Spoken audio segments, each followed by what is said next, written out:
Herkese salam. C++ seriyamızın birinci videosuna xoş gəlmisiniz. Bu seriyada C++ ilə biraz tanış olanlar üçün verilən tapşırığı necə yerinə yetirəcəyinizi öyrədəcəm. Gəlin tapşırığa baxaq.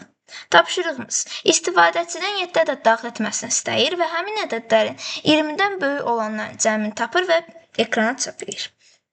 İndi gəlin hamımıza tanış olan bu kodu yazırıq və daha sonra keçirik əsas hissəyə. Int ədəd adında bir dəyişən yaradırıq. Buna qiymət vermirəm, çünki cin funksiyasından istifadə edəcəyik. Daha sonra int cəmi adında bir dəyişən yaradıram və bunu qiymət olaraq 0 bilirəm. Yəqin ki, C++ tanış olanlar bunu baxan kimi başa düşdü. Çünki ən azından C++ ilə basic səviyyədə tanış olmaq lazımdır ki, bunu başa düşək. Daha sonra C++'ı ilk öyrənəndə gördüyümüz ən əsas şeylərdən biri də siyahı funksiyasıdır. Bu da çox adama tanışdır. 95%, 99% adamlara tanış funksiyadır bu. C++ istifadəçilərindən. 7 yazaq ki, bura 7 dəyər daxil edin. Çünki başa düşsün ki, biz neçə dəyər daxil etməliyik qarşıdakı istifadəçi.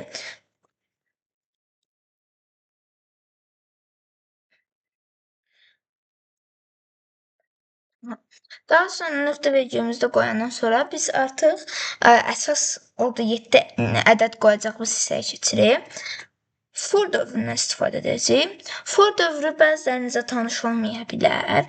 For dövrü hansısa bir, məsəl üçün 7 dəyər daxil etmək istəyirik. Bu 7 dəyəri ayrı-ayrılıqda, məsələn, int ədəd 1, sonra int ədəd 2, int ədəd 3, belə-belə çoxlu-çoxlu yazmaqdansa, for dövrü işi birbaşa həll edir. Gəlin, baxaq.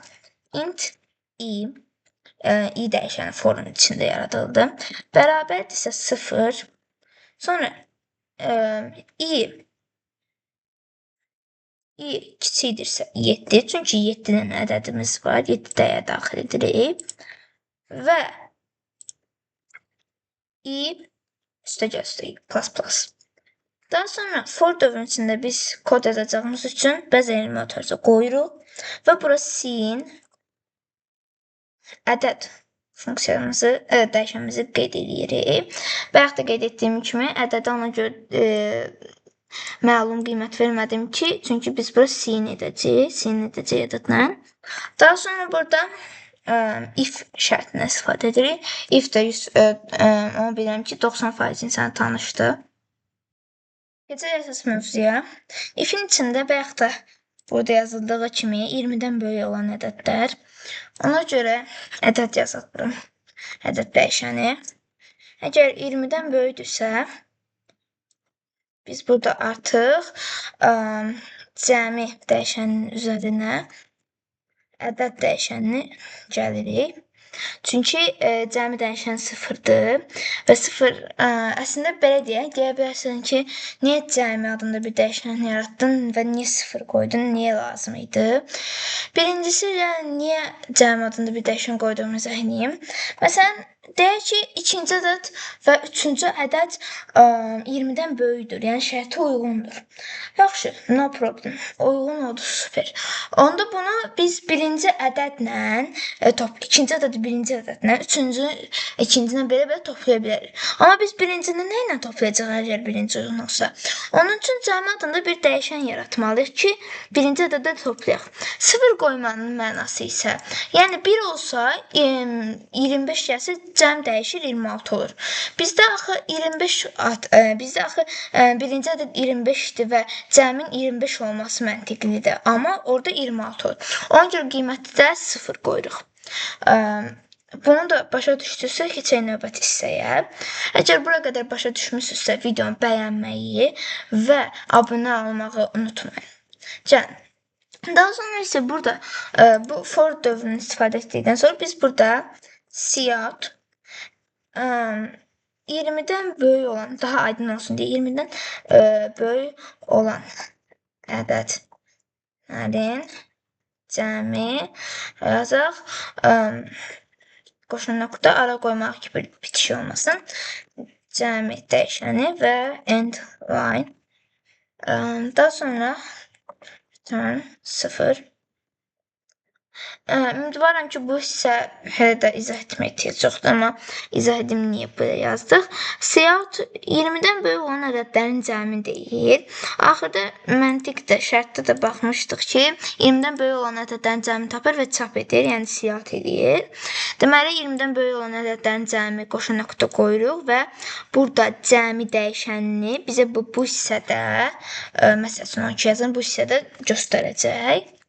Ona görə gəlin kod çalışdıraq. Və 7 dəyər daxil edək. Birinci dəyərimiz məsələn olsun 35. İkinci dəyərimiz olsun 19. Üzr sayın. Dəqiqə, səhv cümlə basdım. Birinci dəyərimiz olsun 23. İkinci dəyərimiz olsun 15. Üçüncüsü olsun 78. Baxın, yenə başqa şeylər qoydum deyə səhv oldu. Bir dənə də. Artıq başqa bir işarə qoyanda kod elə bil ki, birbaşa cəmi göstərir. Çünki kodda səhvlik olduğu üçün bunu dayandırır və seçilmiş ədədlərin cəmini göstərir. Ona görə başqa işarə qoyduqda kodun məntiqi səhv olur. Ona görə başqa işarə qoymamağa diqqət edin. 35, 67, 12, 56, 35, 15, 50. 20-dən böyük olan ədədlərin cəmi 243. İndi gəlin yoxlayaq.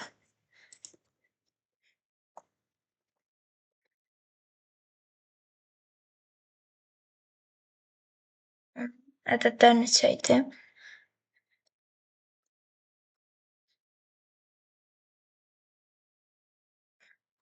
Neyse, gəlmir başqa cür. Deməli, 35 üstə 67. 67 üstə gəl. 56 üstə gəl. 67-ni yazmamışam. Üstə gəl. 35, bir dənə də 35 var. 35 üstə gəl. 50.